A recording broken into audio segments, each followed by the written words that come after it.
Another day, another blessing. Ayan, Sabado day na naman ngayon.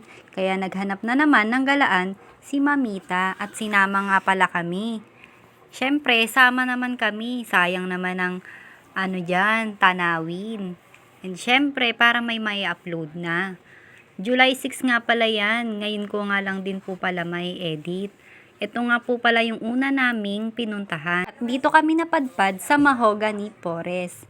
Napakamura nga lang pala ng entrance dyan. 20 pesos per tao lang. Pero dahil may mga kasama kaming mga bata, ay sinabi na lang na 10 pesos na lang ang bawat isang bata. Kaya binayaran lang namin dyan is nasa 150 pesos lang. At sa pagpasok nga namin dyan, ay makikita nyo dyan ang napakatataas na mga puno. At syempre, hindi mawawala ang mga alaga nilang kambing at baka. At ayan, binidyohan ko nga muna yung mga maganda nilang tanawin. Kasama ko nga pala dyan sa video ang aking anak na panganay at ang aking bunso na si Jewel. Tuwang-tuwa nga sila dyan. Kahit na 20 pesos lang ang entrance ay napakaganda at napakaaliwalas. At ang presko ng hangin. Hindi nga kami dyan masyadong nakapaglakad-lakad kasi natapat naman na yung oras na yan ay umulan. Sinabi din naman sa amin ng may-ari yon. Kaya alam namin na medyo basa ang lupa.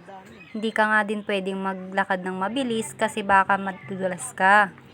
Dahil nagutom na kami ay dito naman kami sunod na napadpad sa Dati Forest. At ayan, ang ganda-ganda nga rin ng pagpasok namin dyan. Kasi napakadaming puno na naman ang aming nakita. Sa una nga niyan ay tiningnan muna namin ang napakaganda nilang mga cottage. Napaka-presko nga niyan. Kaya namimili muna kami kung saan kami kakasya. Pero marami ka pa rin pagpipilian dyan.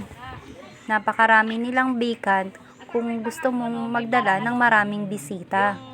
At syempre, naghanap muna kami ng mga pwede naming makuhaan ng picture. Tamang-tama nga lang yung dating namin dyan kasi oras na rin ang pananghalian.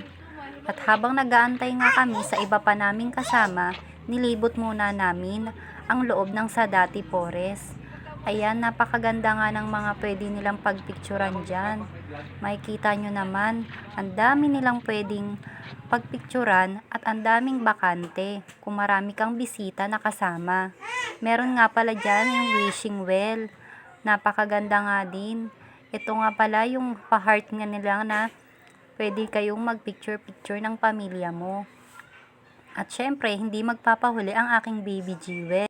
Isa din sa masarap na balikan dito ay yung mga pagkain nila. Hindi ko na nga lang din nabidyohan dahil sa kagutuman na. At ayan, pagkatapos nga namin kumain, naglipot ulit kami. At nakahanap kami ng duyan.